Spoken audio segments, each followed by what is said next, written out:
sobre sistema respiratório.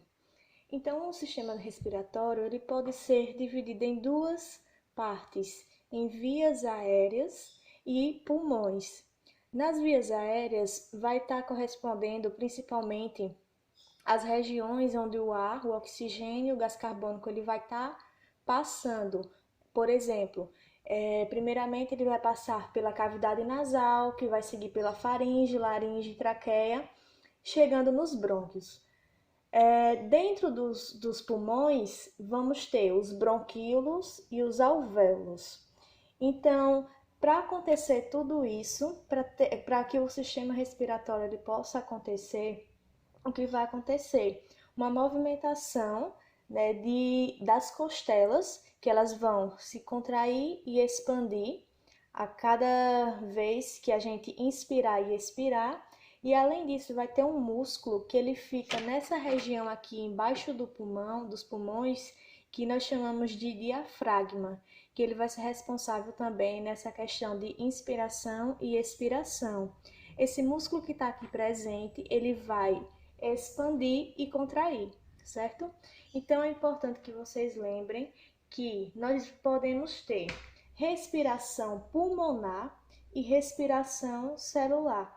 Qual a diferença entre uma e outra? Essa parte aqui que eu vou explicar agora vai ser responsável pela respiração pulmonar. Ou seja, nós temos aqui os brônquios, certo? E os pulmões.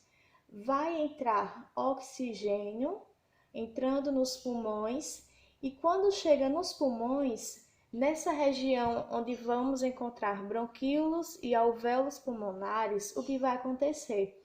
Esse gás oxigênio, ele vai ser capturado pelas hemácias.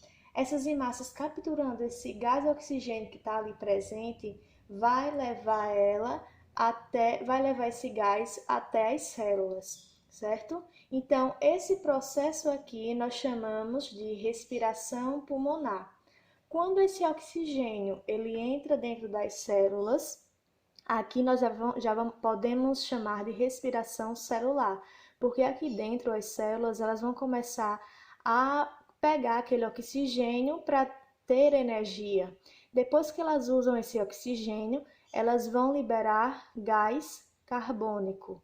Então, da mesma forma que as hemácias capturaram o gás oxigênio para levar para as células, as hemácias capturam o gás carbônico e levam para os pulmões. E os pulmões vão pegar esse gás e vão levar para fora. Vai acontecer nesse caso aqui o processo de expiração, a liberação do gás carbônico. Aí eu pergunto a vocês, esse processo de inspiração e expiração, ele acontece por conta de diferença de pressões. Ou seja, em uma região nós vamos ter uma pressão maior que em outras. Por exemplo, nessa parte interna, nós vamos ter uma pressão menor que a parte externa do nosso corpo. Então, se a parte externa do nosso corpo, ela possui uma pressão maior, o que vai acontecer? Vai acontecer uma passagem de ar de fora para dentro, vai acontecer essa pressão para que o ar possa entrar nos nossos pulmões. Então, o ar sempre vai acontecer nesse processo, nessa pressão, ela sempre vai ser de onde está mais concentrado, onde tem mais pressão, para onde tem menos pressão, certo? Então vamos lá. Imaginando que aqui são os nossos pulmões, certo? Dentro dos dois pulmões, nós vamos ter o quê? Nós vamos ter os alvéolos pulmonares. Então, pegando esse alvéolo pulmonar e trazendo para cá, dando um zoom, nós podemos observar que essa região, como se fosse um cachinho, né? É dentro dessa região que vai acontecer as trocas gasosas, onde o oxigênio ele vai ser captado e vai ser transportado na corrente sanguínea. Da mesma forma, o gás carbônico ele vai passar por aqui e depois ser levado para fora, certo? Então, esse processo aqui que nós chamamos de trocas gasosas que vai acontecer nessa região dentro dos pulmões, nós chamamos de hematose. O que seria essa hematose? É a mesma coisa de falar que está acontecendo a oxigenação do sangue. Por quê? Porque ele vai estar retirando gás carbônico do sangue e vai estar colocando oxigênio naquela região, certo? Porque nós sabemos que o gás carbônico ele faz mal para a gente, então ele sempre é retirado do nosso corpo. Então vamos ver aqui sobre o transporte de gases no nosso corpo. Quando a gente inspira oxigênio, o que acontece com esse oxigênio? Para onde ele é levado? Então, quando a gente inspira, esse oxigênio, uma parte dele é dissolvido no plasma. O que é o plasma? É a parte aquosa do sangue. Mas 98% desse oxigênio ele é capturado pela hemoglobina. Certo? Que nós sabemos que a hemoglobina é uma célula que está presente no sangue de todo mundo. Então, o que ela faz? HB vai ser representado por, significa hemoglobina, certo? Então, nós vamos ter a hemoglobina que vai pegar esse gás oxigênio nos pulmões, certo? Isso vai acontecer. Quando ela captura esse gás oxigênio, ela vai ser transformado em oxihemoglobina, ou seja, capturou esse gás e leva para as nossas células. Quando chega nas células, essa hemoglobina libera o gás oxigênio, certo? E sai das células, deixando livre aquele gás oxigênio para a célula poder utilizar. Então, sempre acontece assim, dos pulmões, levando para as células e voltando dos tecidos e deixando aquela molécula livre novamente para capturar outro gás, outro oxigênio que estiver presente ali no meio. De uma forma parecida vai acontecer no transporte do dióxido de carbono. Então, como nós sabemos, a hemoglobina ela vai ser responsável pela captura desse gás, da mesma forma do gás oxigênio. Então, essa hemoglobina, ela captura o gás carbônico, dióxido de carbono, que está presente nos tecidos, porque as células elas já utilizaram o gás oxigênio, certo? Utilizando o gás oxigênio, elas vão liberar o quê? Gás carbônico, dióxido de carbono. Então, essa hemoglobina captura esse gás presente nos tecidos, formando essa molécula chamada de carbohemoglobina. Fazendo isso, o que acontece? Ela transporta para os pulmões. Chegando nos pulmões, a hemoglobina libera o gás carbônico, que também é liberado de dentro do nosso organismo. Então, aqui nós temos outro local que também é transportado esse dióxido de carbono. Nós vimos no primeiro exemplo, né, que a molécula de hemoglobina, ela se une ao gás carbônico que está ali presente nos tecidos, captura essa molécula de gás carbônico e leva para os pulmões.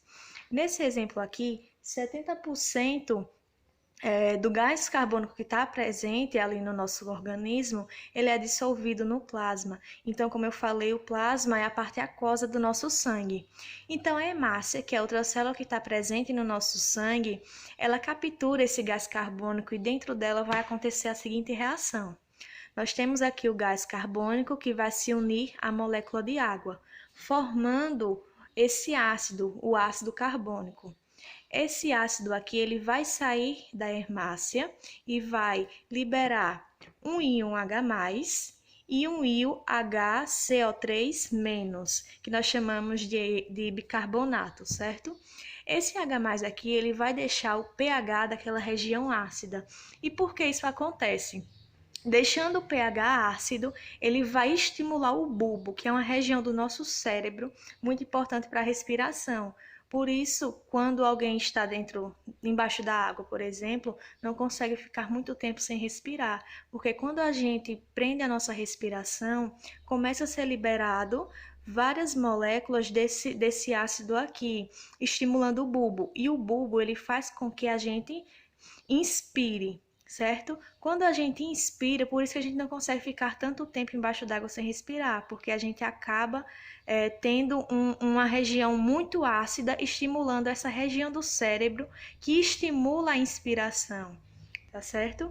Então, isso que acontece aqui dentro da hemácia, novamente, a molécula de gás se une à molécula de água, formando esse ácido carbônico.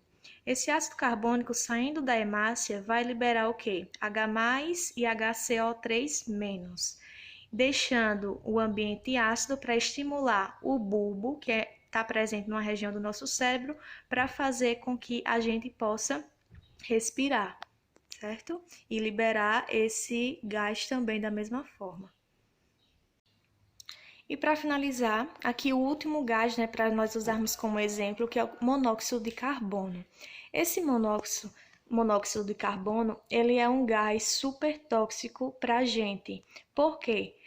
Como nós podemos ver, acaba se tornando uma reação que nós chamamos ela de estável, ou seja, esse aqui, para voltar a ser isso aqui, leva um grande tempo, certo? Não é como nos outros casos, que o Hb se une ao oxigênio, formando uma molécula e depois ele se desprende desse oxigênio facilmente, tornando-se uma reação instável.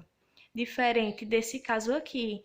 Por quê? Porque a hemoglobina, quando ela se liga com esse gás aqui, monóxido de carbono, formando carboxiemoglobina. Então, essa hemoglobina, ela tem uma dificuldade de desprender desse gás, pode levar um grande tempo. Foi até o que aconteceu no acidente da boate, esqueci o nome da boate que tem no sul, Boate Kiss, eu acho, que houve um incêndio naquela boate e liberou muito desse gás aqui. Muitas pessoas morrendo asfixiadas porque não conseguem respirar com a presença desse gás, porque a hemoglobina ela não consegue estar mandando oxigênio para as células do nosso corpo, porque ela não consegue se desprender facilmente do gás, causando o quê? Uma asfixia, certo?